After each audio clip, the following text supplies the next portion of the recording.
नमस्कार. आज आपण एका महत्त्वाच्या सरकारी योजनेबद्दल बोलणार आहोत, विशेषतः महाराष्ट्रातील शेतकऱ्यांसाठी. एका मोठ्या सिंचन योजनेत एक महत्त्वाचा बदल झालाय. सरकारने निधी एका भागातून काढून दुसऱ्या भागात का टाकला?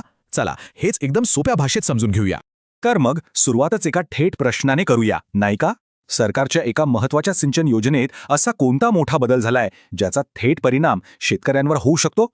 चला तर मग याचं उत्तर शोधूया. तर ज्या योजनेबद्दल आपण बोलतोय तिचं नाव आहे मुख्यमंत्री शाश्वत कृषी सिंचन योजना. आता या योजनेचे शेतकऱ्यांसाठी दोन महत्त्वाचे भाग आहेत. एक आहे पाणी साठवण्यासाठी आणि दुसरा आहे तेच पाणी अगदी जपून काटकसरीने वापरण्यासाठी. बघूया तरी हे दोन भाग नेमके आहेत तरी काय. ओके, तर हे आहेत ते दोन घटक. पहिला म्हणजे वैयक्तिक शेततळे.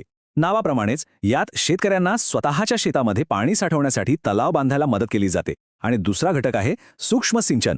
यात काय होतं तर ठिबक सिंचन किंवा तुषार सिंचनासारख्या आधुनिक पद्धती वापरण्यासाठी सरकार अनुदान देतं, ज्यामुळे पाण्याची मोठी बचत होते. आता येतो सगळ्यात महत्त्वाचा मुद्दा. सरकारने काय केलंय तर ह्याच दोन घटकांमध्ये जो पैसा वाटला जातो त्याचं गणितच बदलून टाकलंय. आणि हा बदल 2025-26 या आर्थिक वर्षासाठी लागू होणार आहे. त्यामुळे हे समजून घेणं खूप महत्त्वाचं आहे. तर तो निर्णय आहे तरी काय? अगदी सोप्या शब्दात सांगायचं तर सरकारने वैयक्तिक शेततळे या योजनेचा काही निधी कमी केलाय आणि तो पैसा उचलून सूक्ष्म सिंचन योजनेसाठी दिलाय. म्हणजे एका खिशातून पैसे काढून दुसऱ्या खिशात टाकल्यासारखं.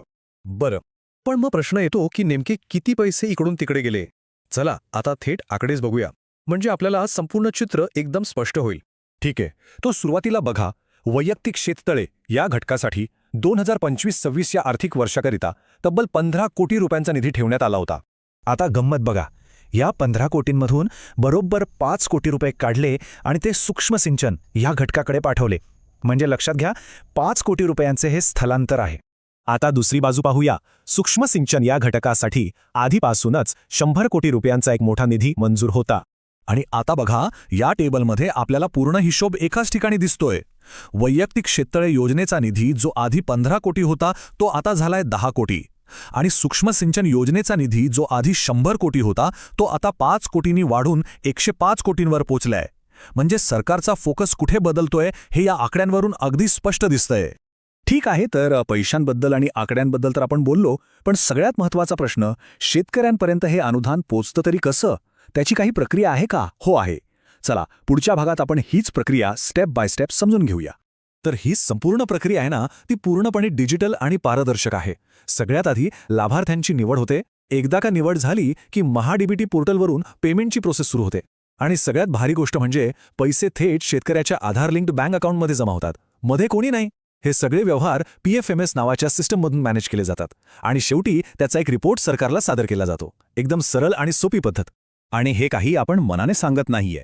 हे थेट सरकारच्या शासन निर्णयात म्हणजे GR मध्ये लिहिलेलं आहे. यावरूनच लक्षात येतं की ही प्रक्रिया किती अधिकृत आहे आणि पारदर्शकतेवर किती जोर दिला गेला आहे.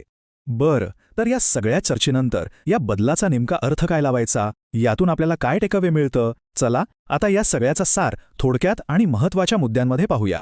तर सगळ्यात महत्त्वाचे मुद्दे लक्षात ठेवूया. पहिलं, सरकारचा भर आता पाणी साठवण्यापेक्षा ते जपून वापरण्यावर म्हणजे सूक्ष्म सिंचनावर जास्त आहे. दुसरं, यासाठी शेततळे योजनेतून 5 कोटी रुपये सूक्ष्म सिंचनाकडे वळवले आहेत. तिसरं, त्यामुळे सूक्ष्म सिंचनाचा एकूण निधी आता झालाय 105 कोटी रुपये. आणि चौथं, ही सगळी अनुदानाची प्रक्रिया डिजिटल असल्यामुळे पैसे थेट शेतकऱ्याच्या खात्यात जमा होतात. आणि जाता जाता एक महत्त्वाचा प्रश्न सोडून जातोय. आपल्या पारंपरिक पाणी साठवण पद्धती म्हणजे शेततळ्यांसारख्या योजनांना मागे टाकून आधुनिक तंत्रज्ञानाला म्हणजेच सूक्ष्म सिंचनाला जास्त महत्त्व देणं ही महाराष्ट्राच्या शेतीसाठी खरोखरच एक योग्य आणि लांबच्या पल्ल्याची रणनीती आहे का? यावर विचार करायला हरकत नाही.